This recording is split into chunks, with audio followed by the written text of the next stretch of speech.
Memphis and W253DF Memphis with Greg Gaston and Eli Savoy. Weekday mornings from 7 to 10. It's time for Sports Time on Sports 56 and 98.5 FM. The first hour of Sports Time is brought to you by Lexus of Memphis. Here are your hosts, Brett Stat Sportsworthy and Ryan Davis. Welcome into Sports Time. Bryant and Brett with you live and local inside our Family Leisure Studios. A Monday edition of Sports Time, a short edition of Sports Time this afternoon. Only with you for an hour and a half this afternoon because of Ole Miss baseball. They're in the regional final against Murray State, a game that Ole Miss had to win last night to extend to today. The winner will advance to the Super Regionals. We'll talk a lot of College World Series as we get closer to the pregame show starting at 4:30. Landon Schmidt producing for us. Plenty to get to over this next hour and a half with everything that happened over the weekend. A whole lot of baseball, Major League, and College World Series regional action. We got to talk with David Cobb, college football, college basketball. We got to talk the NBA Finals. They are set after the Pacers got a big win Saturday night over the Knicks. So a lot to get to. But, Brett, how are you this afternoon? Brian, I'm doing very well. Happy June to you. Happy June. Wild that it's already June 2nd, but here we are. And I guess, I don't know, every time I say this, someone has to say, well, it's not until this date, but spring's officially here summer is officially here in my books once we get to June. I know there's a specific day when summer starts. I don't care about all that. Summer Does that mean it gets hot on that day? June. No, not necessarily. It was hot this weekend, though. It was hot on June 1st. I'll tell you that. I was hot yesterday. But, so maybe, I don't know. It was great outside yesterday. I went to the Showboats last game of the year, and we emptied the barrel on that one, didn't we? Yeah, kind of. I felt like for all of us, the hope was there. It was more of a hope pick of like a let's go, in the season in style, go out in style, and get a win or keep it close. And it was far from that. Well, we went out in style. Landon finished the year with 0. Wow. Bryant finished the year with 0. Yeah. I mean, full Blutarski for both of y'all. Well, had to do something. I mean, it was exciting to the very end. Yeah, well, I was the leader of the Delta Pledge class at $700. How about that? Losing all right, but that's no profit. No, that means it's not. I lost investors 32%. Right. Oh man, the investors they're upset with you, Brett. And they were counting on me after Tiger Bankroll and the lusty 147% return. I mean, it's incredible, but you got to pace yourself. You can't be making money in everything. Any great handicapper will tell you got to have something that your specialty is, something that maybe you're not so great at, and maybe Showboats is your weak link. Goldman Sachs doesn't subscribe to make money that's on true. everything. That's a great point. I guess that's why they're in the position they're in.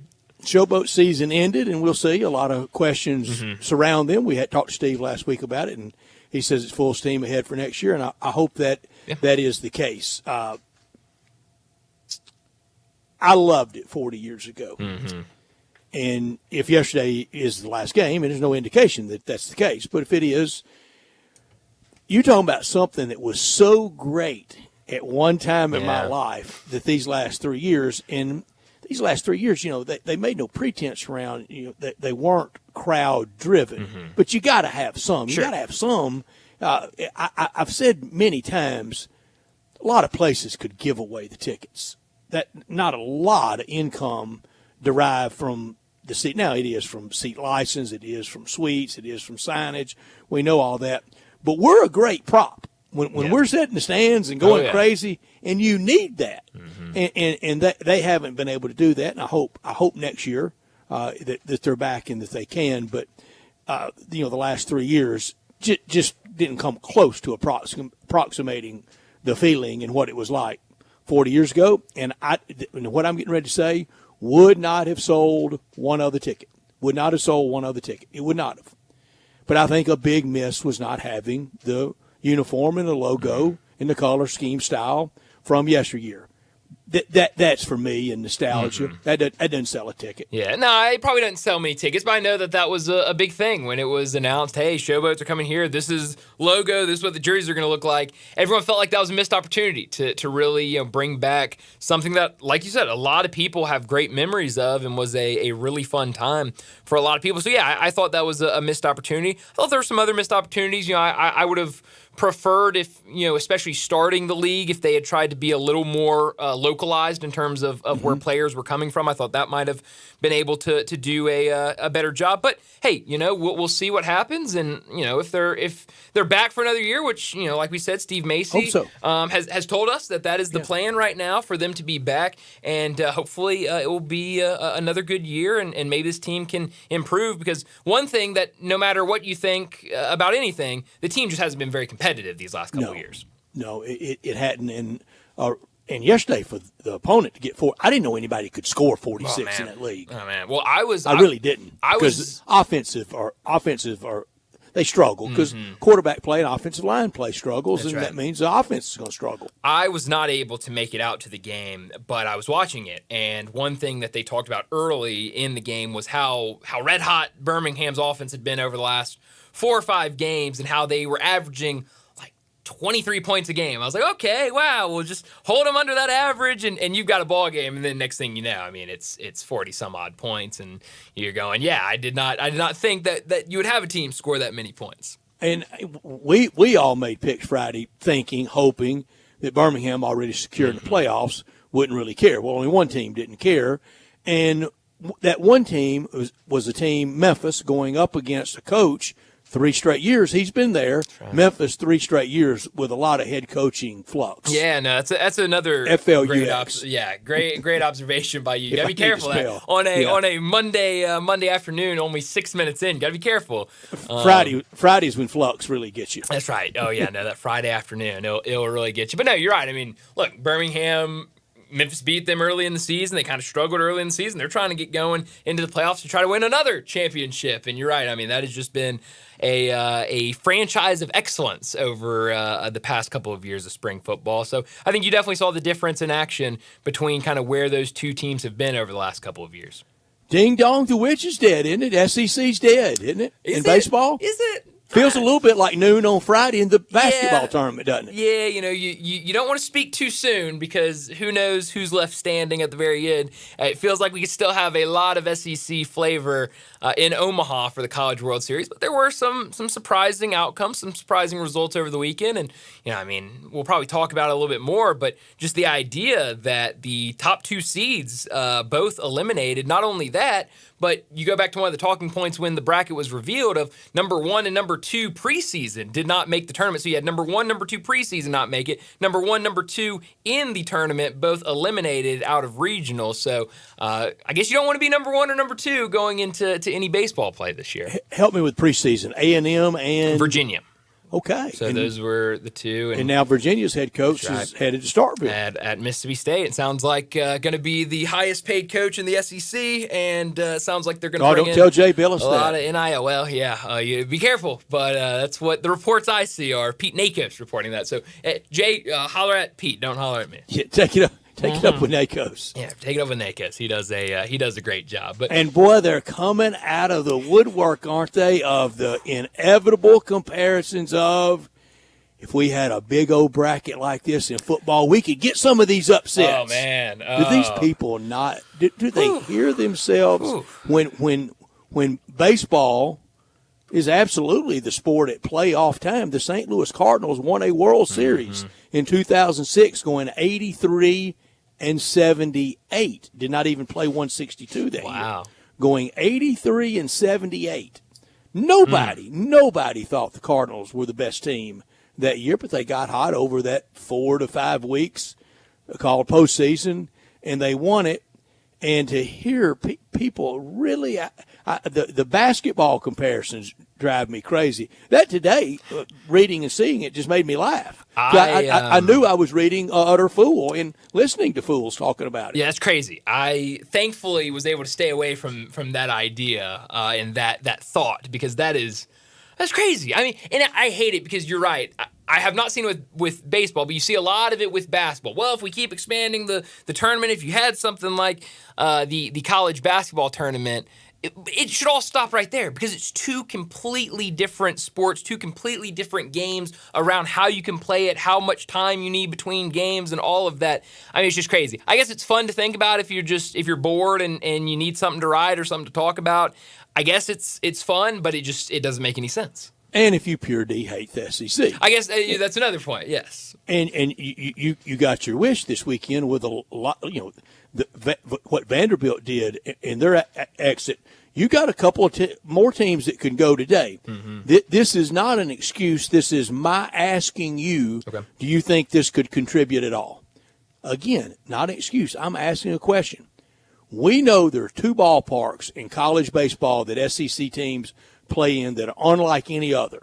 Hoover Met and the ballpark TD Ameritrade in Omaha. Mm-hmm. They both should be classified by the president as national parks.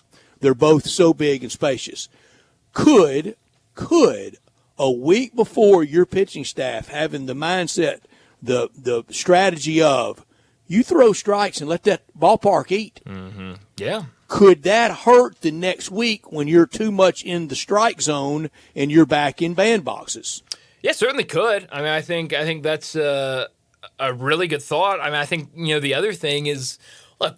Yeah, as much as we always say, oh, there's nothing there to it. Both teams are playing it, and I understand that. Definitely. But I think there's also something when, you're one of these teams, and for the last however many weekends, for the last week, certainly in conference tournament, you're playing some of the best teams in the country, and then you go and you play a really good UTSA team, a really good Wright State team, and you're not really ready for this, plucky little UTSA way down the street in the American to come out and really hit the ball. Same thing with Wright State, and maybe and then we know baseball is a game where one thing goes wrong and that can change the entire game, and so you lose one game and that completely changes everything. And pitching staff get very disrupted. Yeah. For UTSA. Clearly, their finest sports hour ever. Oh, it's incredible. And in both of those games, nothing fluky at all. And that was kind of real baseball. Yeah, no, that wasn't Homer Dome games. No, they played extremely well, and yeah, I mean to advance to their first ever Super Regionals, and not only that, but to do it over Texas and beat Texas twice. I mean that is the horns down is right. I mean the biggest horns down for UTSA. I'm telling you. They burnt up iPhones taking pictures of scoreboards and midfield celebrations, and I don't blame them. That's the one where whoever is the scoreboard operator at Austin, turn it off immediately. You unplug it right when that third out goes. Unplug it. All right, show's over. Go home. Brian, one year in the '80s, Georgia and Auburn, huge rivalry in college football, and exacerbated by. At that time, Vince Dooley, legendary Georgia coach, I think he was still coach at Georgia when this happened, but he played at Auburn, and Pat Dye, legendary Auburn coach, played at Georgia. So, it just added all kind of spice, and both fan bases hate each other. And Georgia wins big at Jordan-Hare, and in that little corner where most of the opponent fans have always sat where the opposing team goes off the field, they wanted to tarry too long and celebrate and celebrate. They brought out the water cannons and started hosing them down and ran them out of the stadium. Well, that'll get them out of there. That's one way to clear the stadium. That's hilarious. Yeah. Hopefully that didn't have to happen. Now this was after repeated public address announcements of opposing fans, you've had your fun. Time to go. And repeated, and then they threw the water cannons on them. Well, I guess you got to do what you got to do at a buddy of mine was in school at Georgia. He said, not a dry thread on and never felt better. I mean, honestly, when you're still in the thrill of victory, I mean, forget water cannons. Nothing is going to take away from that win. So, no, it was a really fun weekend watching all the college baseball action. We talked last week about the 8 SEC teams that were hosting regionals. Brett already mentioned a couple of those teams out. Vanderbilt, Texas, and Georgia all eliminated over the weekend. We have a couple of games today. LSU, they'll play Little Rock later tonight. Ole Miss, they'll play Murray State. Tennessee, they will play Wake Forest today, looking to advance. Arkansas and Auburn, they have already punched their tickets to the Super Regional. How about Little Rock? That was fun last night for them to first 4 seed to beat LSU in a regional in Baton Rouge. I mean, that was impressive stuff last night. All right, I don't want to go too full 1980 Lake Placid, and my LSU friends, I am not comparing you to the Soviet Union. I'm not. I am not. I love you. I love going down there. And I get you. But if UALR pull that upset, would that not be the closest thing in college baseball to the defending champion? No, I'm sorry. Tennessee's defending champion. LSU's not. They won it 2 years ago. That's right. But still. 2 removed. And, I don't care. I mean. The Alabama of football, the Kentucky of basketball is what LSU represents in the SEC. Yeah. Agreed? Agreed. And for little old plucky UALR to go down there, if they won tonight and punch that ticket, wouldn't that be, do you believe in miracles? No, it absolutely would be. And the fact that it is Little Rock who really, I mean, the only reason they are in this position is because they won their conference tournament and was on the brink of not winning their conference tournament multiple times before ultimately winning it. This is a team that now, with a couple of wins in tournament play, are still 5 or 6 games under 500. I mean, this is a team that has really struggled late in the season before turning it around in the conference tournament. Yeah, so I mean, this would be huge if they could get a win against LSU and advance to the Super And if they do, you congratulate them. Exactly. Way to go. Yeah. Now, how do you think ULR is going to do in football against LSU? Not very good. Not good at all. They don't have a team. No, I was about to say I didn't think they had a team. I didn't want to be the guy that said, "No, they don't have a team." And you go, "Well, they actually do have a team." I didn't think so. So it would be $1,000,000 to nothing if you just tried to throw some guys together and make a UALR football team. But it has been a lot of fun. We'll talk a little bit more about everything that happened over the weekend. But we need to set up today's show before we get to top and not top story of the day. Again, a short show. We are out 4:30. We'll have Ole Miss pregame show for their regional final matchup against Murray State with first pitch set for 5 o'clock. But at 3:30 in our next segment, David Cobb from CBS Sports, he'll join us, talk college football and college basketball. A lot to get to with the SEC meetings last week in Destin. Still, anything coming out? Did we get anything done down in Destin last week? Well, got a little TV news. I guess so. Got the tiebreakers for women's basketball. Very important. That's about it. A couple people got sunburned. Oh, yeah, some sunburns to go around. Sunburns to go around at Oxford yesterday. Couple bad hangovers. Yeah, that is also in Oxford yesterday. Long day for Rebel fans yesterday. Long day. Very long day. With today's crowd, there's going to be about 60,000 from Friday to Sunday, Monday go to baseball. That's incredible. That is incredible stuff. So, but nothing really going on in Destin last week. Other than that, back to you at the news desk. Yeah, a lot of quotes from last week, but not a lot of substance at all. But we'll talk about the SEC meetings in Destin, what David Cobb thinks we should see for the college football playoffs moving forward. We'll do all that in our next segment. 3:45, we'll talk the College World Series, all the action from over the weekend, and the games that we still have left for today. One going on right now, North Carolina up 7-2 over Oklahoma in the top of the 4th inning. 4 o'clock, we will talk the NBA Finals as it is finally set. We'll get it started later this week. Pacers and Thunder, but it was all because of the Pacers win Saturday night over the Knicks. We'll talk about that one. Preview the NBA Finals at 4 o'clock. About 4:18 or so, we'll get to an early crunch time because, again, we got to get out of the way for Ole Miss pregame against Murray State. Let me remind you, we're in our Family Leisure studios where family and fun come together. It's pool time, and Family Leisure is already booking pool installs for 2025. Buy now and get on the list for your pool installation. 2024 pool starting at $19.99 installed, with liners starting at $299. And right now, all pool accessories up to 20% off. 5 to 6 person hot tubs starting at $69.99, with swim spas and cold plunge tubs now $2,000 off. Don't forget about patio furniture. Select sets now up to 50% off. And if you mention this ad, get free installation only at Family Leisure, 2120 Whitten Road, just north of I-40. We're Sports Time, and we're with you until 4:30 today. He's Brian. I'm Brett. Our producer is Landon Schmidt, and we want you to join us by texting or calling 901-360-8255. That's the Sissy's Log Cabin text and talk line. All our guests, that's David Cobb today. He will join us on the Sissy's Log Cabin guest line at 901-360-8255 as we get out early today for Ole Miss baseball. We're always in our Family Leisure Studios, wherever we are, and however long we're on the air. We're always proudly from our Family Leisure Studios. We're at summer, and I know they're glad of that, and that's the place you should celebrate summer. And we celebrate this hour every day by a great sponsor, Lexus of Memphis, the only Lexus dealership in Memphis at 2600 Ridgeway and online at lexusofmemphis.com. Great offers on all 2025 models, always special leasing options, and you can drive in luxury and confidence with a purchase from there, knowing that every new Lexus comes with complimentary first and second maintenance services. Stop by at 2600 Ridgeway and put yourself in the driver's seat of the all-new 2025 flagship LS500. You'll be looking and you'll be driving in style. When you purchase a Lexus, you get top-of-the-line engineering and design, and they make for the safe luxury driving experience. Online at lexusofmemphis.com.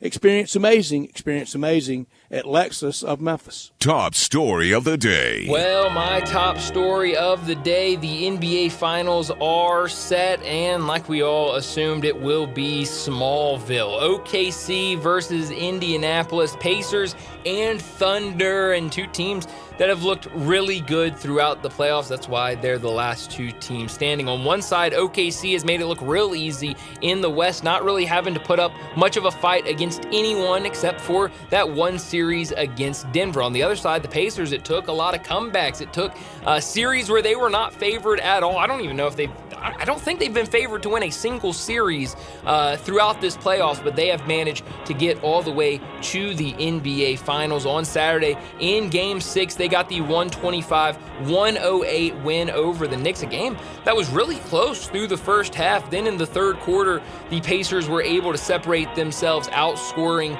New York by 11 points. They were able to do just enough to get a win, and after talking about a really struggle for Tyrese Halliburton in Game 5, he was better in Game 6. 21 points for him, 13 assists, 3 steals, but he did have 4 turnovers, which is very strange to think about. A guy that, all season long has really done a nice job limiting the turnovers. And the Eastern Conference Final MVP, Pascal Siakam, 31 points in the closeout game, 10 for 18, added 5 rebounds. He had a really nice game. They were able to slow down New York in advance. So what will we see in the NBA Finals? Well, a lot of people liking OKC and think that they'll do it pretty easily, but I don't know. This Pacers team has been the underdog against everyone so far in the playoffs, and they have come up on the winning side. Not saying they'll win, but I do think this is going to be a more competitive series than most people are giving credit.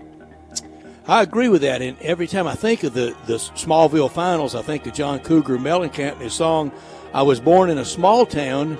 And it ain't even a small town. No. Oklahoma City, Indianapolis. We're making them out to be Mayberry, aren't we? Exactly. That's the thing. Smallville, market size, I guess, Smallville. But no, this isn't going down to the little, one street sign town. These are big cities. In fact, I want to say Oklahoma City. I may be playing Trivial Pursuit in the 80s. Largest square mile city in the contiguous USA, I think, is Oklahoma City. Really?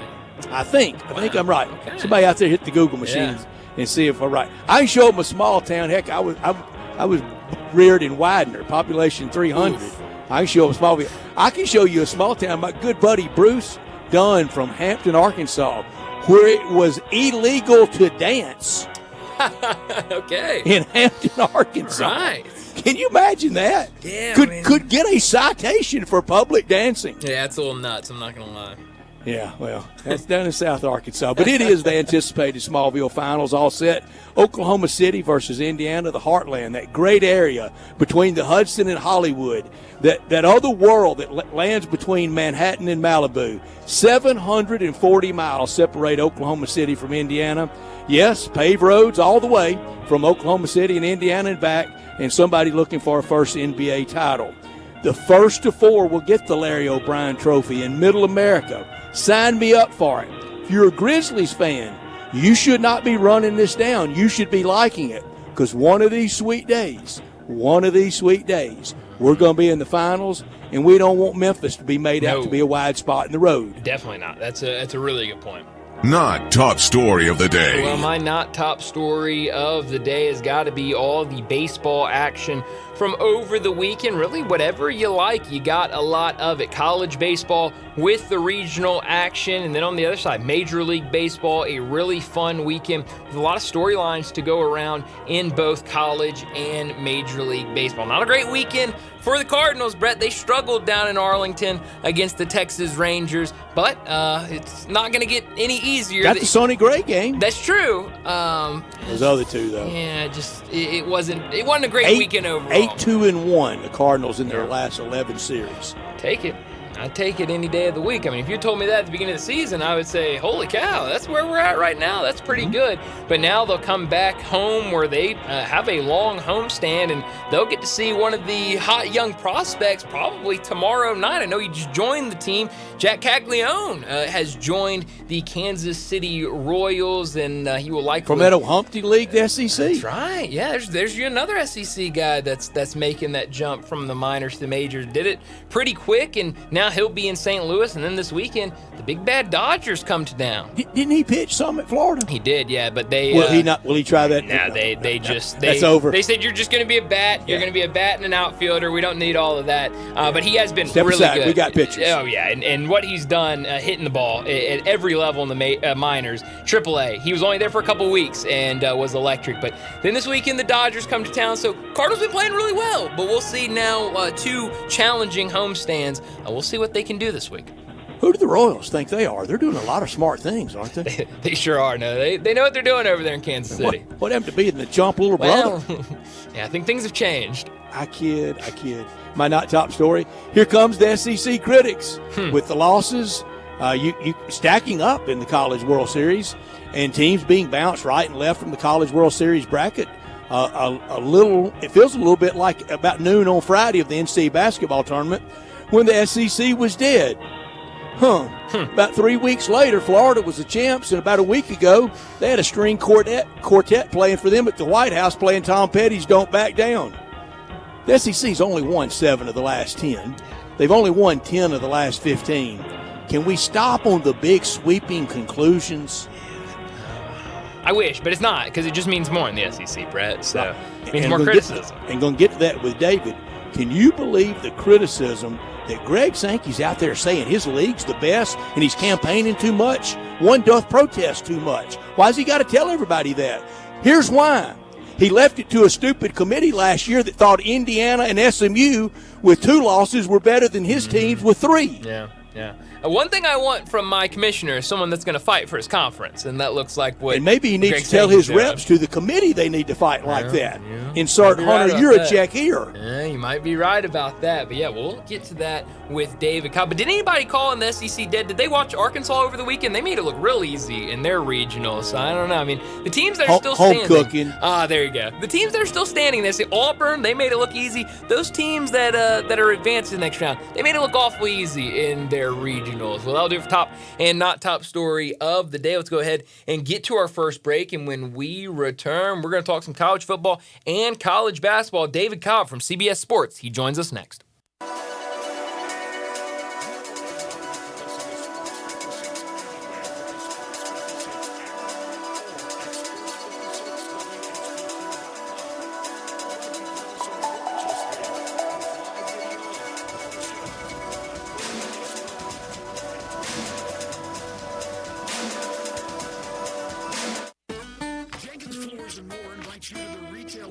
Where they pass wholesale savings on to you. Jenkins Floors at 2356 Goodman Road in Horn Lake. Also stores in Cleveland, Mississippi and Little Rock. They specialize in flooring and carpeting, tile, plantation shutters, and blinds. Jenkins makes your life easy with a 2-week turnaround. Contractors, builders, or family projects call 662-469-9350 for a free estimate. Owners Timmy and Rebecca Jenkins say hello to Sports 56 fans and look forward to your business. Millions of Americans Americans take medicine like Ozempic and Zepbound. Many of them are overpaying by thousands of dollars a year. These GLP-1 medications for diabetes, weight loss, and more may not always be covered by your insurance, but GoodRx can help. GoodRx helps you save every month on prescriptions at over 70,000 pharmacies nationwide. Best of all, it's free to use. Check GoodRx to save on GLP-1s. Just go to GoodRx.com/GLP. That's GoodRx.com/GLP. GoodRx is not insurance, but can be used instead of insurance, including Medicare and other federal and state-funded programs. There is an army of people that work overnight, pulling the kind of hours most of us would never even attempt. And for those of you that live that life, we encourage you to end your shift by swinging by Sunrise on Jefferson or Sunrise East on Poplar. Not only will you find the freshest, tastiest, quickest breakfast made just for you, you'll also find a full bar at both Sunrise locations, so you can unwind like the rest of us with a cocktail to go with that breakfast. Overnighters, come to Sunrise and knock back a Bloody Mary and say, long night, lovely morning at Sunrise. Visit Frontier Western Store today for new shirts and boots. Frontier is your top Carhartt store in the Mid-South. There's thousands of in-stock shirts and jeans. They have the classic K87 pocket tee in every color they make, including new ones just released. Available small to 4X. Want new jeans? Frontier has you covered with super tough work denim by Carhartt. And you've got to check out their selection of area jeans for men, women, and children. You'll love how easy it is to find the size and style you need. Have you seen Frontier's remodeled world-famous boot showroom? It continues to expand. New styles by area just arrived, plus plenty of in-stock proven classics too. Whether you need work or dress boots, trust that Frontier is the place to come. See thousands of pairs of Ariat boots and thousands more by Dan Post, Corral, Durango, Rocky, Twisted X, and others. And Frontier's pricing is lower than online and chain stores, so you know just the local shop to visit. Frontier Western Store, 5880 Goodman Road in Olive Branch, and on the web at frontierwesternstore.com. Locally owned and operated since 1967. This traffic brought to you by Raleigh Tire Auto Service, your local family-owned business for over 60 years. Sports 56 traffic. Good afternoon. Despite a couple of EMS calls in the last 15-20 minutes, we've actually been in pretty decent shape here trying to get down through the Midtown area now. It won't be long before it gets crowded through Midtown, I-40, especially over around Chelsea. It's moving this afternoon better than it was last week on 40 East right now over around Covington Pike. Hey, dandelions, crabgrass, you want to get rid of all this out of your yard? Call Lawn Solutions right now. These guys are affordable, and they've been around for a long time doing a great job here in Memphis. That's Lawn Solutions, 867-5626. I'm Commander Chuck, your on-time traffic. Joining Brian and Brett now on Sportstime is National College football writer for CBS Sports, Memphis native and Tennessee grad, who you can find on Twitter X at David W. Cobb. It's David Cobb.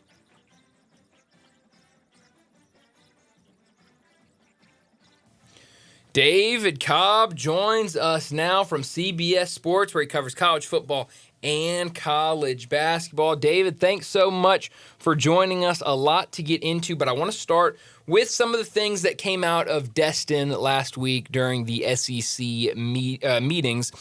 Not a ton, a lot of quotes from a lot of people, including Commissioner Greg Sankey. A lot of people throwing around what their ideal college football playoff format would be. So I want to start there with you, David. What would be your ideal college football playoff format when we ultimately change after the season? Well, I wish we would give the 12 team a bit more time to materialize. Like we're going off a 1-year sample size of that. And it wasn't perfect. And we're saying, no, we have to expand. I mean, oh, my goodness. 12 just wasn't good enough, and I feel like we're just going a little fast on that because I liked the way that the 12-team format had buys. Now, you can accurately probably say that the buys should be reconsidered, and they are going to be reconsidered for 2025. So there's no more automatic buys for the Power 4 conference champions. Okay, fine. I'm okay with that. But, man, I mean, now it's like you're still going to have to play as many games if you finish number 1 or if you finish number 16. You still have to, in the future, in a 16-team format, you're going to have to win 4 games regardless of what you did in the regular season. So I feel like going from 12 to 16 disincentivizes regular season performance because there's just no way other than home field advantage for one game to really make the regular season matter. And, in that 12-team format, if you get that first-round bye, that's a big advantage. So that's not a part of it anymore, and that bothers me. But if we're going to do 16, I would like to see either 16 at large, just 1 through 16, or what some of the coaches proposed that I think is a pretty good idea. You can do 5 automatic bids for the Power 4 conference champions and the best group of 5 teams, and then just make the next 11 at large. It doesn't seem like anyone's going to be happy if we try to say, oh, the SEC gets 4 automatic, and the Big Ten gets 4 automatic, and the ACC and the Big 12 only get 2, because the SEC and the Big Ten are going to think, well, we might be able to get 7 teams in on a good year, and the ACC and the Big 12 say, well, we could get 3 or 4 in as well. So if we went to a system where more of them are at large, then it would just be performance-based instead of being locked in from the get-go on how many bids are going to each league. So I'd like to see more at-larges than automatic bids. David, I mostly parrot everything you just said, and I want the best. I want meritocracy. We can figure out who the best, who it is, and if you can't, then maybe you don't need to be on one of those selection committees. Just like at the basketball tournament, we should be able to figure out who's best. And here's what I would say to anybody that has immediate revulsion or blowback to meritocracy. What in your life, so if you don't want it in sports, what in life do you want meritocracy-based things in? Well, immediately people would say, well, a brain surgeon or a heart surgeon or, something medical or air traffic controllers or, something vital like that. So we can have meritocracy in those things, but then there's other things it's okay that we don't have them in. I don't understand that, David, and I never will. No, it's crazy. And then the other problem is deciding what is merit. I mean, that is, I think, one of the biggest issues right now with the college football playoff selection process is figuring out what are the merits, what are the things that we are looking at to decipher which teams deserve to be in the playoff. And that's where I wish the SEC would get aggressive about going to a 9-game conference schedule, because the league wants to tout the strength of its schedule for its teams. And I get it. The SEC is a really tough league. But when you only play 8 conference games and the Big Ten's playing 9, it's hard to say that our schedule is tougher than yours, especially now within the SEC, where, same as in the Big Ten, you have a lot of variation in schedules. You have some schedules that are a lot more difficult than others because we're not all playing the same teams anymore. There's too many teams for all the schedules to be comparable now. And the Big Ten, to their credit, plays 9 conference games, so that gives them a leg up. It just does in terms of, well, we're not playing Mercer, and we're not playing, maybe they play one FCS team, but for the most part, like those non-conference schedules in the Big Ten, they're only 3 games. They're going to be a little bit tougher than what the SEC is playing. So I wish the SEC would believe that it's as good as it is, because if they really believe that they're as good as they think they are, they would do 9 games and they would reap the benefits of that, because that strength of schedule would have to be respected. You don't have to respect an 8-game conference schedule. We know the SEC is tough.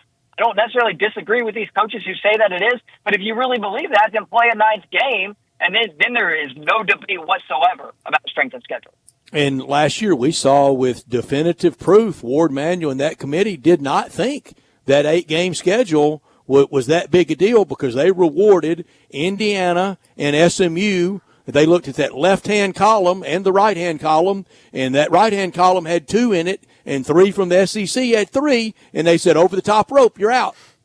Yeah, and if you had played a 9-game conference schedule, I think those 3 lost teams have a better leg to stand on. Are we sure? You look at I believe so. I think the strength of schedule metrics would be hard to debate. You got to go think about it from a college basketball perspective. Think about how we factor in strength of schedule with the college basketball. Sankey handed out that pack that was hard to argue with for last year on metrics. Well, yeah, but here's the deal. You guys know. You can doctor the metrics to look a certain way. My problem with the SEC's argument is, Vanderbilt lost to Georgia, and LSU lost to USC, and Kentucky got smacked around by Louisville.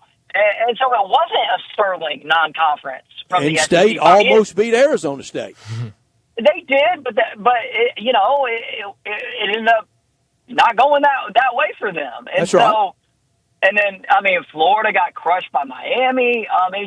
It just wasn't the sort of non-conference performance that you can really hang your hat on as a league. And I think that hurt them, because you go look at basketball and see what the SEC did in November and December. There was no debate to be had over the SEC's quality in basketball because of how well they did in November and December. I just don't think the football side of it, they did as well in September as you really got to do to get that sort of benefit of the doubt. Talking to David Cobb, he joins us every Monday to talk college football and college basketball. You talk about scheduling. Brian Kelly said last week that not only does he want to go to 9 conference games, he wants to add a Big Ten game every season for every team in the SEC and then have 2 non-conference games. That would certainly help strengthen the schedule if you're playing 9 SEC games and then a Big Ten game in non-conference. Yeah, you can get – okay, in that world in a 16-team college football playoff where you're playing 9 SEC games and a guaranteed non-conference game against the Big Ten, you're going to see 4 loss SEC teams making it to the playoffs. Some people might think that's a problem. No, that's to the SEC's benefit, because there would be no debate. Like if you played 9 league games and a non-conference game against even a middle-of-the-road Big Ten team. I mean, come on. And then you got South Carolina still going to play Clemson. Florida's still going to play Florida State. Kentucky's still going to play Louisville. South Carolina's going to play Clemson. Oh, my gosh. I mean, the strength of schedule would be out of this world at that point. And, but it all comes back to what I mentioned earlier. What are the merits? And strength of schedule, we have to be a little bit more specific about how we quantify that and how we look at that and evaluate that, because these coaches have a point.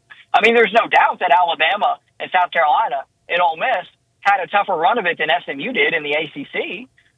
But I just think you kind of cut yourself off at the knees when you're not willing to go to a 9-game league schedule. But here's the deal: these coaches might say that they want to do it, but how many of them have clauses in their contract just for reaching a bowl game? And if you're going to leave $250,000 on the table, or maybe a guaranteed year extension on your contract to go and play a tougher schedule, you're not going to sign up for it, because contractually it would just be career suicide.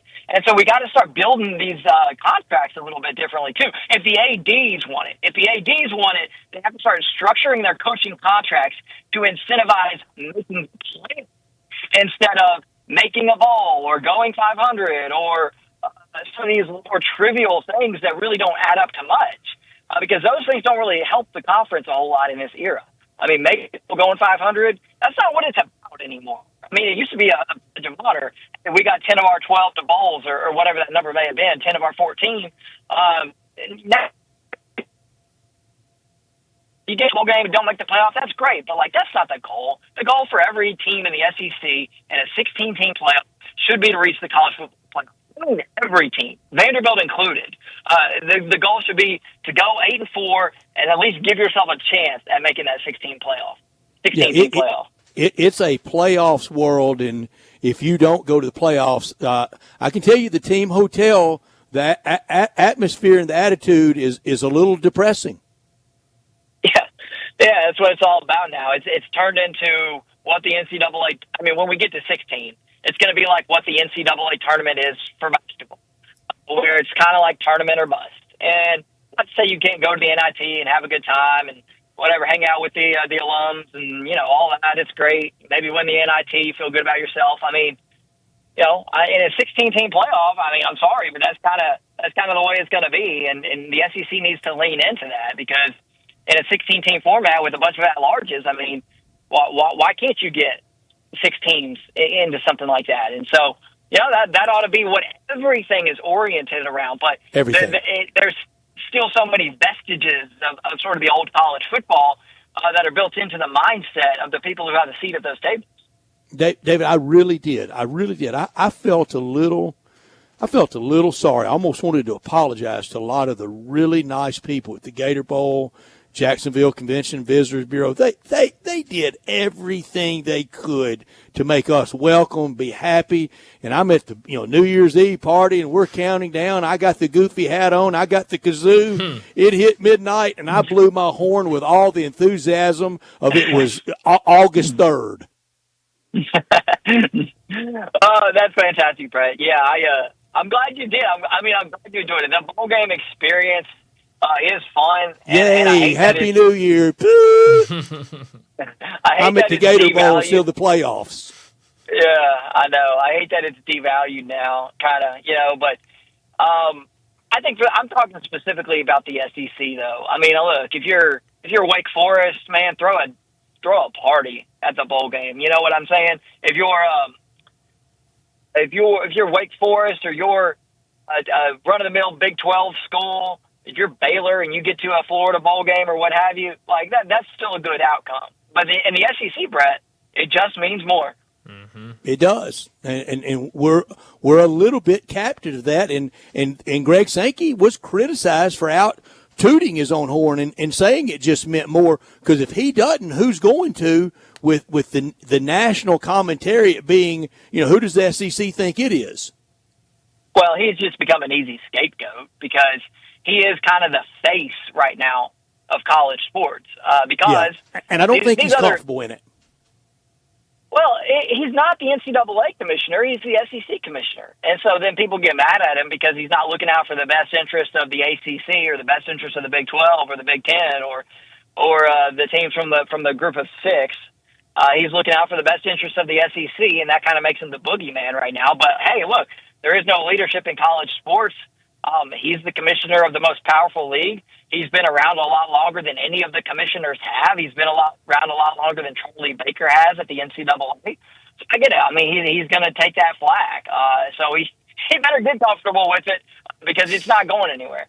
Yeah, you are absolutely right about that. Well, David, as always, thanks so much for joining us. Next week, we will get into P.J. Haggerty committing to NC State, what that means for, not NC State, Kansas State. Thought it was going to be NC State. We'll get into that, what that means for Kansas State, what that means for Memphis. We'll do that next week. David, thanks so much for joining, and we'll talk to you again next Monday. All right, guys, I appreciate it. Thanks, Thank David. you. David Cobb joining us to talk all things college football and college basketball. Go read his work over at CBS Sports.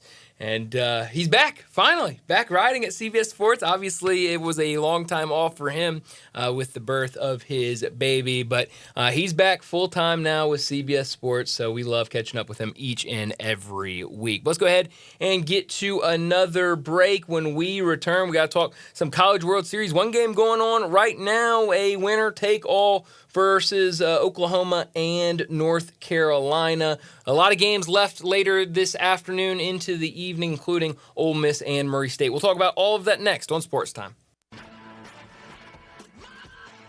Start your day with Sports 56 Mornings with Greg Gaston and Eli Savoy. Weekday mornings from 7 to 10, right here on Sports 56 and 98.5 FM.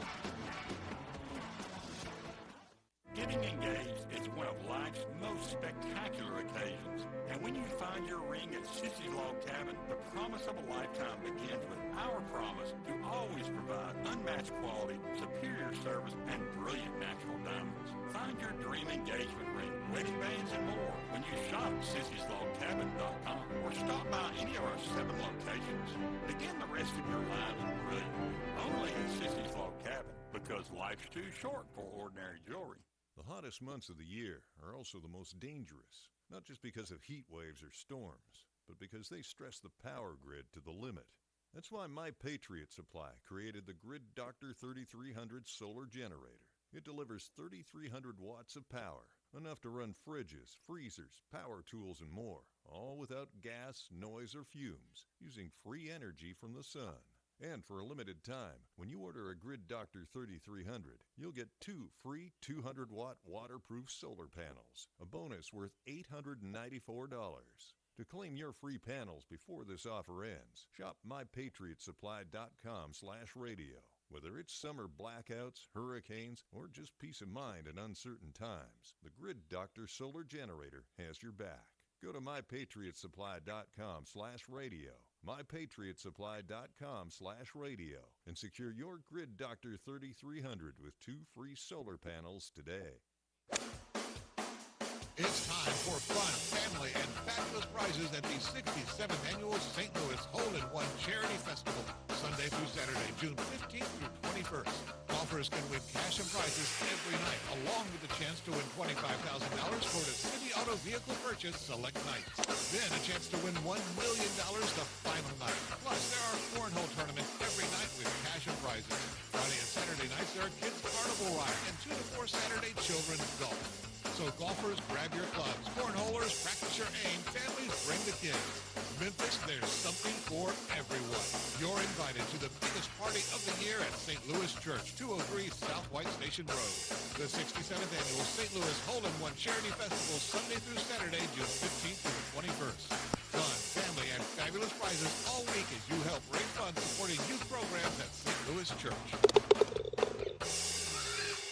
Take your basketball skills to the next level at Shoot 360 Memphis. Shoot 360 is a revolutionary basketball training facility that provides cutting-edge technology with gamification and provides instant objective feedback, hands-on, one-on-one expert coaching. And now, introducing Shoot 360 for you, a newly renovated 50,000 square foot facility with 2 NBA regulation-sized courts, 3 high school-sized courts, and 4 shooting bays with Shoot 360 technology. Memberships are now on a monthly basis. And you can become a member at both locations. Whether you're an aspiring young talent, NBA player, or looking for a unique workout, all skill levels are welcome at Shoot 360 Memphis to learn proper shooting and passing techniques, improve fundamentals, and gain a competitive edge while having fun. Shoot 360 Memphis now in Cordova and Collierville. Call them today at 901-779-3176. That's 901-779-3176.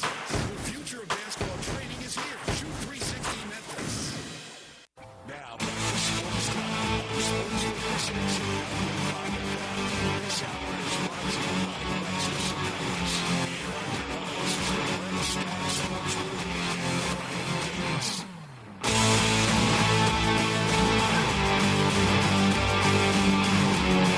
Welcome back into Sports Time. Brian Brett with you live and local inside our Family Leisure studio. Got to talk everything that happened over the weekend in college baseball. A couple games, handful of games today to wrap up regional play, including North Carolina and Oklahoma. They're in action right now. North Carolina all over OU right now, 8-2 going into the 6th inning. But a lot of games later today, including a couple of SEC teams giving it a go. LSU, they play Little Rock tonight. Ole Miss against Murray State. And Tennessee, they will play Wake Forest. Winner take all in all of those. But fun weekend nonetheless around college baseball. That's former Vol AD John Curry, now AD at Wake Forest against the Big Orange. Okay, so trying to exact some revenge. Yes, a little friendly or maybe not so friendly rivalry going on there. Brian, I've said it. I've been clear about it. I am a fairly new college baseball fan, and again, love the enthusiasm, love the pride and the gear and the ambiance and everything that goes into that.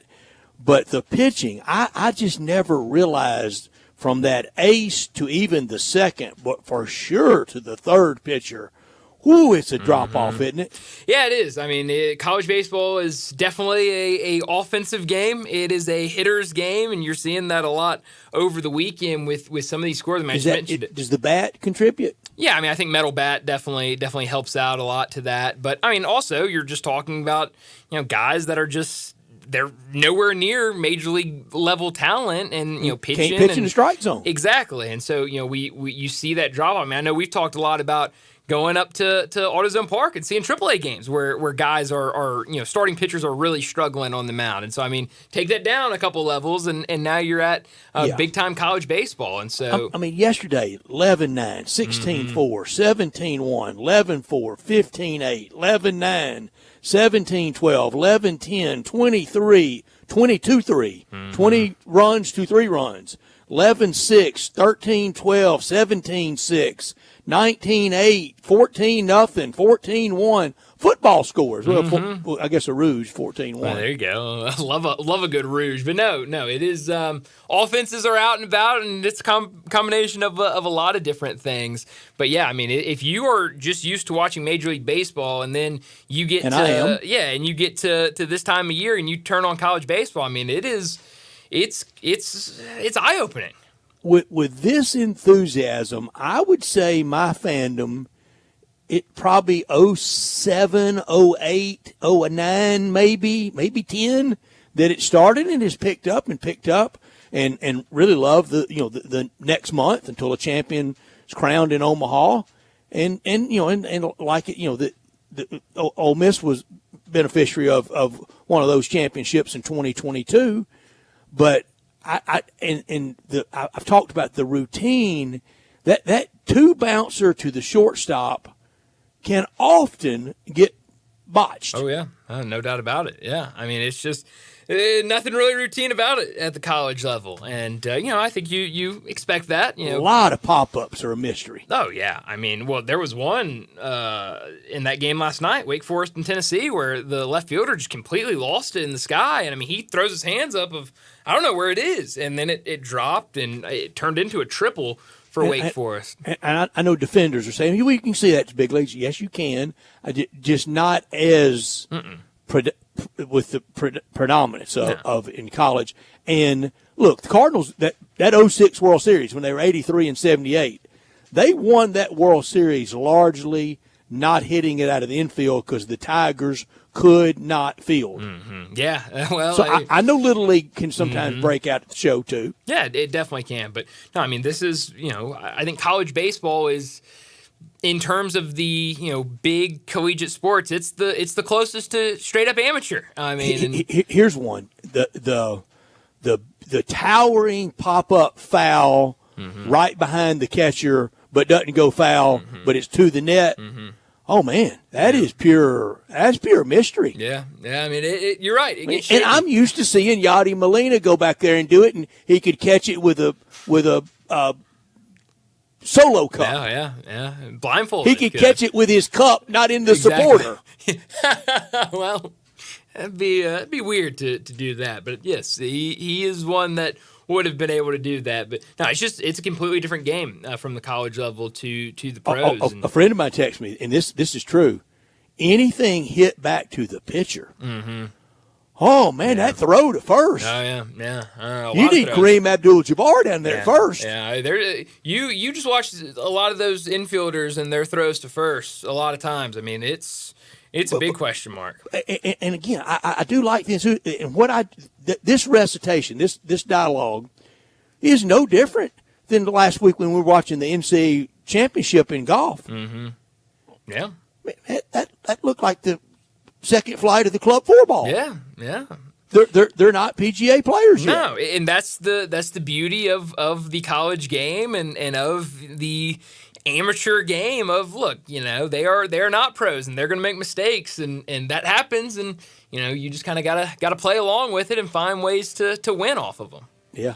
But it is going to be a fun day. Mentioned it, North Carolina, Oklahoma right now. 3 games starting at 5 o'clock. USC, Oregon State, Murray State, Ole Miss, Wake Forest, Tennessee. Pair of games at 8 o'clock. LSU, Little Rock, Miami, and Southern Miss. Our friend Jason Munn's down in Hattiesburg covering Southern Miss. Covering for over Gannett. the weekend, yeah. So.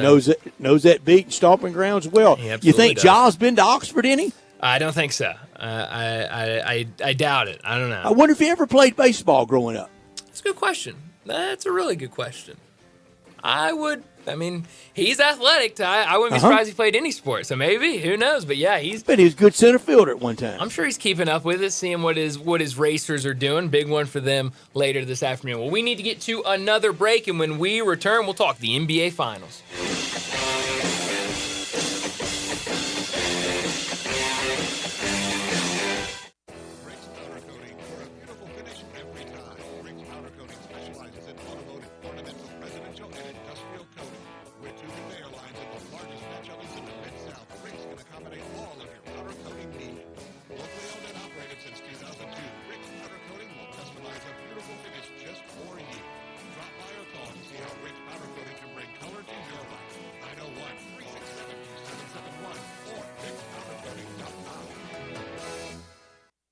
Progressive, renters can save on protection for the things that make your place yours, even things that don't make sense to everyone. People always wonder why I don't get rid of my guitar since I never play. But it's like, what if I actually end up taking lessons? Sure, I've had it for 8 years, but if I get rid of it, then what will my New Year's resolution be next January? Exactly. So bundle your renters in auto and save with Progressive and protect the things that make sense to you. Progressive Casualty Insurance Company and affiliates and auto insurers not available in all states or situations. Ever subject to policy terms and conditions. Pools, and more pools. Yes, it is pool time at Family Leisure. Family Leisure is already booking pool installs, so you need to buy now and get on that list. 24-foot pools start at $19.99 install. Liners are starting at $2.99. You're going to need some pool accessories, so they're all up to 20% off. Not quite ready for a pool? That's fine. Get a 5 or 6 person hot tub starting at under $7,000. You can also go for a swim spa or perhaps a cold plunge tub. Those are now $2,000 off. Get patio furniture up to 50% off on select sets. Buy your pool now. Get on that install list. Mention this commercial, and your install is free. It's underlined in the in-bold print, so you know it's big. It's pool time at Family Leisure. Family Leisure. Whitten Road at I-40, where family and fun come together. Hello, sports fans out there. Walker Taylor here with the Germantown and Collierville Commissary. We just celebrated our 43rd year in business, and I would like to thank our fantastic customers and especially our loyal staff. Time has flown by. We now have a second location, Poplar and Houston Levy in Collierville. Catering is a specialty of ours. 50 to 5,000, no job too small, no job too big. Full service or self-service. We also have a party room in Collierville that is great for rehearsal dinners, business meetings, you name it, we'd love to have you. Also, our barbecue party packs start at $8.75 a person. Barbecue, beans, slaw, bun sauce, including serving utensils. Especially great for tailgating with football season coming up. Commissary restaurants also believe in giving back to the community. Possibly you have been approached by somebody selling a barbecue 6-pack coupon for fundraising. Cheerleading groups, church groups, anything to help a worthy cause. Holidays are near. Smoked hams and smoked turkeys will be on the pit before you know it. Come see us at Germantown and Collierville Commissary. Also check us out at commissarybarbecue.com. This traffic report is brought to you by Millington Weight Loss. For more information, call 901-436-0272. This traffic report brought to you by Triangle Meat Company, feeding Memphis since 1967. Open 8 to 5, Monday through Friday, 4790 Summer Avenue. Trust Triangle Meat Company. Sports 56 traffic. Good afternoon. It's starting to build on all the major outbound routes, especially trying to get through the Midtown area as we check it out live over here at 240 southbound at South Parkway all the way down past Norris. Now, it won't be long before it gets heavier on 240, getting on to 385, which is moving right now. Bill Morris Parkway going outbound, all that traffic headed out towards Collierville this time of the afternoon. If you've got crabgrass in your yard, dandelions, you want to get rid of it, call Lawn Solutions right now here in the Memphis area at 867-5626. I'm Commander Chuck with your on-time traffic.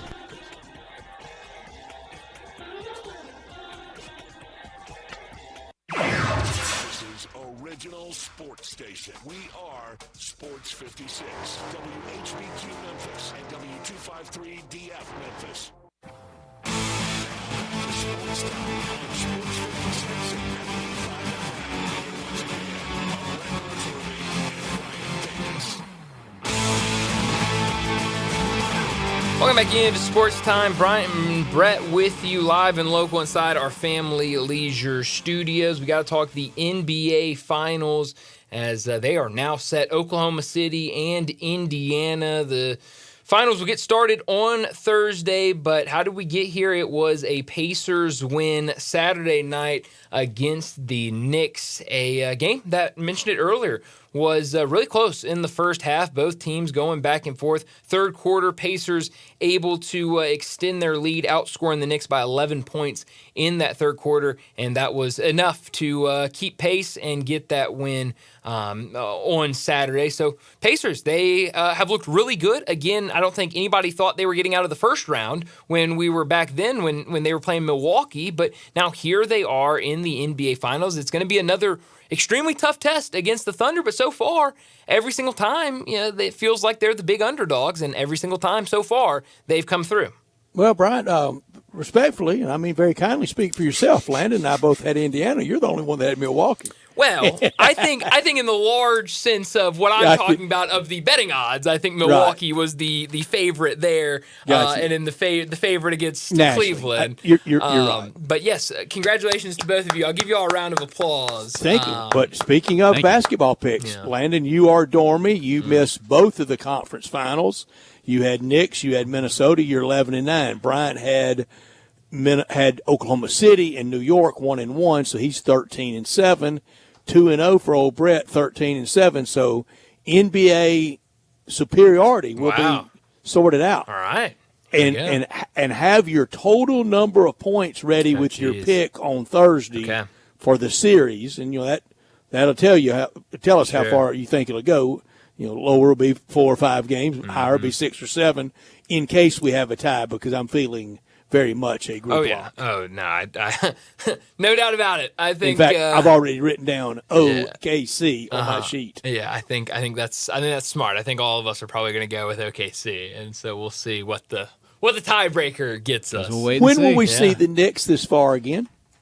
That's a good question. I mean, will it be next year? It could be. Not a chance. Obviously, with the East and what it could be next year, there's certainly an opportunity. I don't think we're going to see Cleveland have that type of collapse again next year. I think they're going to be ready to go. Indiana stays there. Sure, Indiana will stay there. Miami will improve. Maybe. I hope for their sake, because they're not Boston used to this. Will digress a little. I mean, because their roster is not going to be the same. We know they're without Jason Tatum, so I mean, regress. I don't know if I see them completely. I don't see them completely out of the playoffs, but I see them more in that probably 5, 6, 7 range rather than 1, 2, 3. And we kind of saw New York a little bit coming, didn't we? Well, yeah, I mean, hey, if you listen to their fans, they were telling you all off season that they were going to win the NBA Finals. But yeah, I mean, we talk a lot about it. That trade that was pulled off right before the season, going out and getting Mikal Bridges before that in the offseason. I mean, they put together their offseason was centered around we've got to go deep in the postseason, and we're going to make moves that can take us deep in the postseason. And that's exactly what happened. I mean, they get all the way to the Eastern Conference Finals, which is further than they've gotten in a while, and got beat 4-2, but was competitive at times in that Eastern Conference Final. So very successful season for the Knicks. And yeah, I mean, I think there's a chance. I think things have to go right again for them like they did this year. Because look, we talk about the Knicks being in the Eastern Conference Finals. Very easily, in another world, they are knocked out by Boston, even with Jason Tatum going down with an injury. I mean, those 20-point comebacks, you can argue those should have never happened. And so, they got here. It's going to take a lot to get back next year, of course, but I think they're in a good spot. I thought they got lucky against Boston. No doubt about it. I mean, if you replayed that series 10 times for Hugh Freeze, no way. Well, and Tatum hurt. Yeah, I mean, I think if you're anybody outside of just a straight up Knicks fan that's saying they didn't get lucky against Boston, I don't think you watched, because I mean, we were coming in here talking every single day after those 20-point comebacks of why is Boston taking so many threes up 20? I mean, if you just go to the rack every time, if you just try to get a layup every time. Be deliberate. Yes, you win that game. If you work the shot clock a little bit on some of those possessions, you win that game. And they just, for whatever reason, they couldn't get out of their own way in that series. And that's what led to the loss. So, yeah, I mean, in a different universe, I mean, we're talking about a much earlier exit for the Knicks. But that's not how sports gets played, just like these college World Series games. You take it as it falls out. Ole Miss loses at home as a 16-point favorite to Kentucky. It doesn't change no matter how much you complain about it. You know who wants a big piece of the Knicks next spring? Who's that? Detroit, basketball town. Well, and you got to think they're going to be improving. Obviously a big improvement this year. I get scared talking about Detroit and talking about so much improvement, but they were a really fun team this year, a really good team that made a massive leap, and so you got to think they'll be in the mix there in the East next year. Orlando, another team that's going to be in the mix. But yeah, Detroit after that first round knockout, they're going to be ready next year and hoping to face the Knicks. And, Brian, when the College World Series is finally over, or whenever the last SEC team is eliminated, we will do the September through June grades for football, basketball, in baseball. And if anybody out there is mad over how our gradings, and we're not adding this and we're not factoring in that, you can do those grades. You can do those grades on your podcast if you like. Sure, yeah. But on this show, we're going to do them on those three big sports. If you did those grades for the three big sports, and I'm leaving out a real big sport in Detroit doing this, what a year from September to June and more to come maybe the rest of this year with the Tigers. Definitely. Lions are respectable to really good. Pistons back. Yeah. Relevant. Certainly. And Tigers, like I said, in baseball. Yeah, they're rolling right along. I left out Red Wings. That's okay. Red Wings, hockey's dead to me after what the league did to me. Yeah, it's not even a sport. It's not even a sport. Leave that up to Canada. I mean, they can take care of the hockey up there. We got to make Stanley Cup. We do that Wednesday. We got to make those picks on Wednesday. But no, you've already won. I mean, well, you're the champion. You're noted hockey authority. Pat myself on the back for my. Can only add to your prominence and brilliance. Just look, there's not many things that I can just absolutely say with a fact, but one thing is that I know hockey picks. I mean, I just most in the building. Would you say? Oh man, I mean, who in the city of Memphis can test me when it comes to hockey picks? I mean, I am Mr. Hockey in Memphis. I wear that badge very proudly around the city. But no, you're absolutely right. And coming along in your golf picks. Yeah, another good week. Didn't get a win. The very ugly text I received early Sunday morning from our friend John Goin. Well, I'm sure it was the old saying. You mess with a bull, you get the horns. He was thinking, and he almost did. If Ben Griffin had won, that'd have been $8 million. Yeah, double hit for the shot true. pick. And Scotty Scheffler would have gotten the 2.2, but it didn't happen that way. But he made a big comeback this week. He did good for him. He went bull and horns. Saying good for him. Look, I don't want to have to pull up my my text from you that told me the results from the golf picks. I will if I need to, but I do still see both me and Landon in front of him, healthy lead, well in front of him. 8 and 5 million golf picks. Exactly. Yeah, I mean, look. Very easy when you're in third place to talk down to fourth place. On Sunday morning. On Sunday morning, that's right. Before the actions even started. Very easy. Before a peg got stuck in the ground. Yes, very easy to do that. But, I don't know. Wednesday should be a lot of fun with golf picks. I'm sure he's going to be ready to go. You tell me now before I do it. Okay. And the appropriateness of it and just is it worth it? Because I am scared I'm going to lose my mind when Rory McIlroy decides not to play in Memphis. And he if you can tell Jack Nicklaus and Fred Smith no, but play in Canada, I don't think much of you. And I go back and I told you on the Sunday morning of the Masters, I was doing a friend of mine's show in Little Rock, and we hardly ever disagree. We really don't. We're very much on the same thought plane on a lot of things, maybe too much. We can finish sentences. But he was a little surprised that I was going to be for Bryson DeChambeau that day. This is for the first shot's hit. And I said, well, he's American, and I'm going to be for that. And nicely, he said, what's that got to do with it? I said, well, that's what I'm for. And I said, that's what we're going to be for come late September, early October at Bethpage Black at the Ryder Cup when we're all hooting and hollering. And what the Ryder Cup, I think, has sadly devolved into, I just don't think the golf course is a place that you boo and that you heckle. Yeah. And I know the Ryder Cup that we've done it. And you know who complains the most about it is when our guys get it over there. That's right. Then when it happens here, it's kind of all fair and love and war. And we really started. The United States really is the one that left the rails at the Ryder Cup in '91 at Kiowa with a pretty much shanked by Bernhard Longer that the crowd hooted and laughed and cheered with. And then that whole green scene at Brookline in '99 on the Justin Leonard putt was way out of bounds. You don't act like that at golf. Okay, but now we do act like that at golf, okay? All right. I want Bethpage Black, if he doesn't show in Memphis, to make him cry.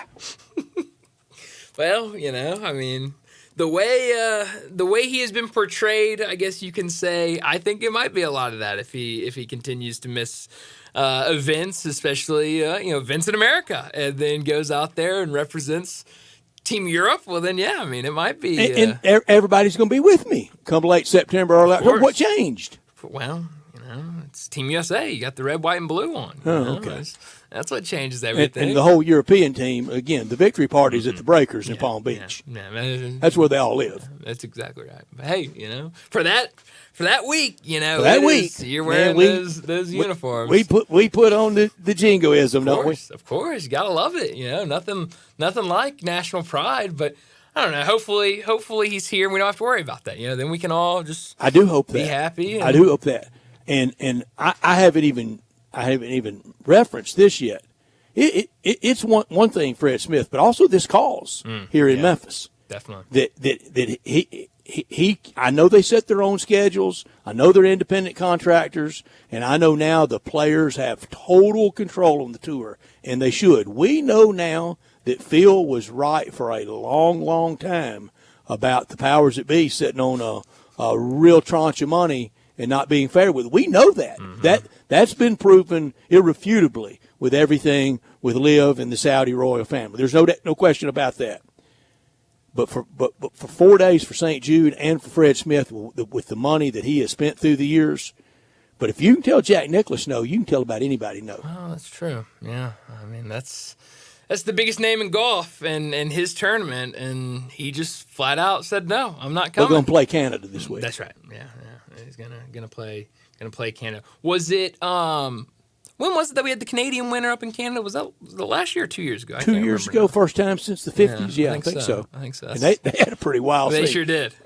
And one guy got clotheslined by security for celebrating. It was one of the Canadian players. Yeah, I was about to say, it was another golfer. It wasn't even like just a fan running out there. Boy, the full Ted Hendricks takedown too. Mm-hmm. Yeah, no, it was all out. I mean, hey, that's what you want, security. I mean, that's what you want out of them, I guess. But am I right that if Murray wins, Duke hosts next week? That's correct. In baseball? Yeah, that would be right. Yeah. Because they and would if be Ole Miss wins, Ole Miss plays Duke, like the Gator Bowl. How about that? Wow.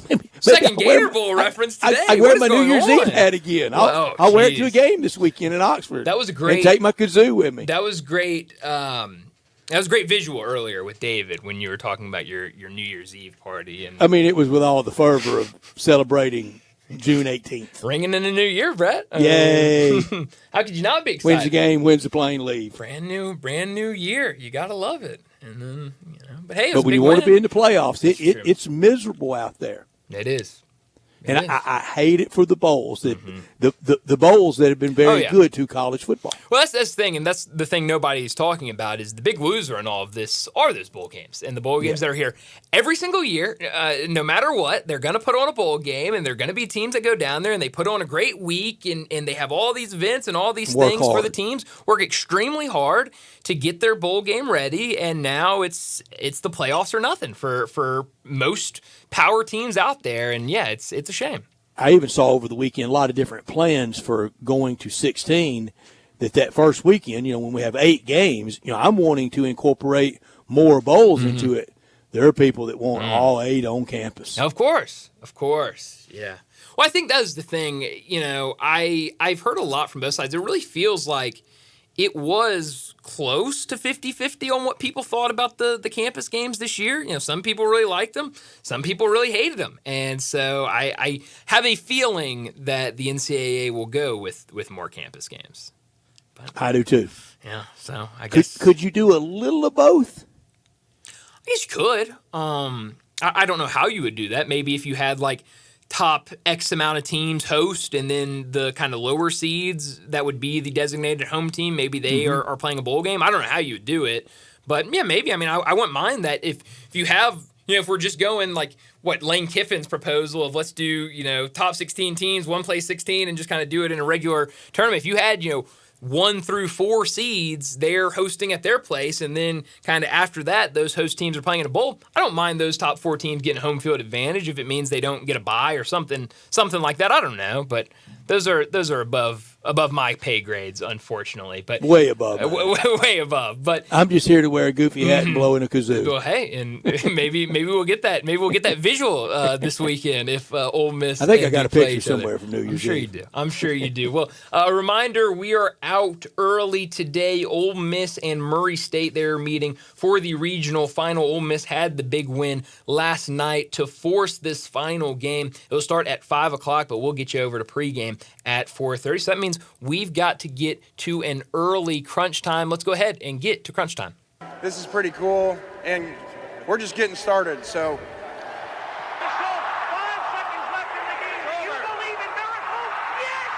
Spanning the globe. Go crazy, folks! Go crazy! This is for all the biggest crunch time. You are looking live. In your life have you seen anything like that? Goodbye! Hello, Haskins. It's obviously crunch time. Hammer, nail, coffin. This baby is over. Well, Brett, what I learned today, and this might be what you could have done without, but I'm going to use it with what I learned today because I just learned it. Awful Announcing reporting an hour ago that Apple TV is right now the leading candidate to add MLB rights that were released by ESPN. So that would mean the Sunday night baseball game, which would start next year on Apple TV or whatever gets it over the next couple months when that is more decided. Radio for me. That's right. If that is true, then yes, it will be on Apple TV Plus. You would have to have a subscription to watch it, but it does feel like unless it was picked up by Fox or NBC, something like that it would be on one of these streaming platforms for the first time, Brett. And this is, I think, the second year they've done it. Yesterday was the first day I have watched a baseball game on the Roku channel. That's what the Cardinals were on yesterday morning. Who was the announcer? So they took one from what I heard, because I didn't get to see the whole game. What I was told is they took one from both television teams. So and I don't know who it was for the Cardinals, but it was one from the Cardinals and one for the Rangers, and that made up the broadcasting team. And so I actually thought when I was sitting there listening to it, I was only able to catch a couple of innings, but it was actually interesting how they were able to do that because you have two guys that, one has been covering the Rangers all season, the other has been covering the Cardinals all season. So combined, they had both teams down extremely well, and it felt like you were watching close. Hope to they what made the extra jack is. out of it. Well, I don't know. It was weird watching on Roku. I don't know about that, and certainly it will be harder to watch on Apple TV if that's what gets Sunday Night Baseball. You know what I'm going to watch on the Roku? What's that? When you come by house, well, yes, I've got to. You got to get a Roku first. We got to set it up for you to watch any Roku baseball. What I learned: the pitching in college baseball is awful. Nobody has more than two guys. Very few have that. Look at all these football scores and that bat. Ooh, that bat! It does something to Man, me. yeah, it is that metal bat. The ball is and flying. Those dimensions. That ballpark in Georgia. Well, and a lot of home runs there, including the walk-off home run to send Georgia packing. Toby Field's bigger than that. No, you are right about that. Brett, what I could have done without is the death of the SEC. That's what I've been hearing a lot of since Vanderbilt and Texas were eliminated. Dig that hole. Oh, yeah. I mean, there are people that they had that hole already dug up on Friday of NCAA tournament. They had on the ready. They left it there. They dug it a little want to throw deeper. me in it. Well, you are probably on that list, but you had a couple of SEC teams get eliminated. Vanderbilt, Texas, and Georgia all sent home. Those were teams that were hosting the regional. You also had teams like Florida that were just in it but got eliminated. But still, out of those 8 teams that hosted, still 5 teams that have either already advanced to the next round or have the opportunity to advance tonight. So I think, again, we're getting a little too early on killing the SEC because I do think the teams that are still standing are really good and could still make a run. But it was a fun weekend for sure of college baseball. You mentioned all the runs. How about the Oxford Regional averaging 18.5 runs over the weekend? A lot of scoring. Over. They bet the over for sure. I could have done. You mentioned fun. I could have done without it. It was fun while it lasted. It just ended like we kind of all knew it would end for the Knicks. Now for the Knicks, I'm afraid this is as close as they're going to get for a while. I don't know that you can win it with those 2 stars, with Brunson, KAT. They're good, but I don't think they're champions together. Probably need another piece. The whole Brunson, greatest Nick ever was maddening. I know some people, and I know reading skills are very difficult, but I know people that really believe the NBA just started in 1997 when Kobe was a rookie. Yep. No. It didn't. That's right. Are we still going to hang Jalen Brunson's number? Are we still retiring it? Is that okay? I didn't know. Retire that number and put him in a new one next year and retire it. I didn't know if that stopped with the loss over the weekend, but I guess not. Where are you beaming tonight? Step aside, Yankees. Big bad Mets in Tinseltown against the Dodgers at Chavez Ravine. Dodgers put it on. The Bombers step right up, Metropolitans. I like it. Yeah, that's going to be a really fun series, a really fun game. The Mets, so far, very early, but they lead that series this year. So they maybe can add another one tonight. Sign me up for that LCS. Oh yeah, that would be a lot of fun. We had it last year. Yeah, and it'd be a lot of hatred out there to go around, especially with Juan That's Soto the opposite of stepping in the box. Smallville, isn't it? Ooh, yeah, no, that is the biggest of big cities. Beam me tonight. How about this LSU Little Rock game? I don't know if Little Rock can put up the fight they did last night, but last night was a whole lot of fun watching them win that game. Malcolm Brown, who came in out of the bullpen last night, only gave up 1 run on 3 hits, struck out 3 in 5.1 innings. You know they beat Ole Miss in regular season. That's right, yeah. And so, I mean, this is a team that you know who they want, though. Who's that? Oh, they want Arkansas. There was a sign in the crowd. Oh, really? We want the wow. Razorbacks. That's How awesome. long can of you course run? They do. Of course they want them now. It would take they them did a while. play regular season this year. Did they really? And yeah. how did it work out? Razorbacks. Well, yeah. But it should be fun tonight. We'll see if Little Rock can work some more magic and beat LSU tonight. But we do have several SEC teams going tonight. We'll see how many of them advance to the Super Regionals. Ole Miss and Murray State. I asked earlier, I wonder if Jaws been. I don't wonder if he ever played baseball. I was crushed one time. Rob and I just decided that Little League Baseball, Zach Randolph, was kind of the big poppy of his Little League Baseball team. Big, smooth field and first baseman. And then one night we asked him, Zach, did you ever play baseball? He said, not any. Never played a pitch. Never. Oh, that's too bad. Well, maybe Ja stepped out there on the diamond a time or two. His Racers, they get a win tonight. They advance to the Super Regionals, so that will be a lot of fun. Tennessee and Wake Forest tonight. It was a fun game last night. We'll see what it has in store tonight. Again, we got to get out of here early this afternoon. We're going to get you over to Ole Miss pregame against Murray State. That first pitch scheduled for 5 o'clock. Enjoy your night. We'll talk to you again tomorrow afternoon.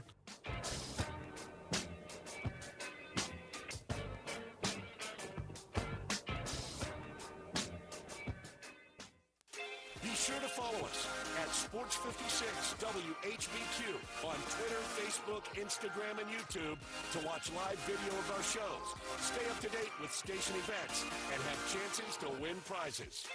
Don't miss out on anything that's going on. Follow us at Sports56 WHBQ.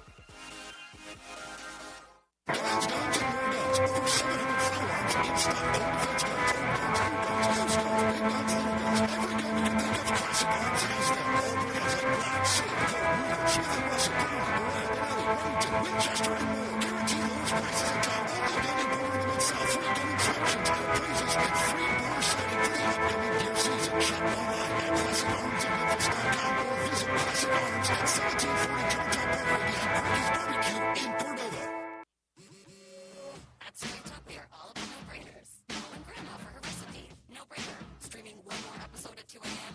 Big no-brainer. Getting real unlimited data where you buy bananas. The ultimate no-brainer. Switch now and get a free Samsung Galaxy A16 5G or Moto G-Power 5G 2025 and select plans.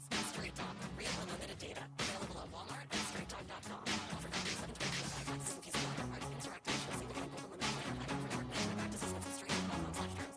Copyright 2025 Verizon. Jenkins Floors and More invites you to the retail warehouse where they pass wholesale savings on to you. Jenkins Floors at 2356 Goodman Road in Horn Lake. Also stores in Cleveland, Mississippi and Little Rock.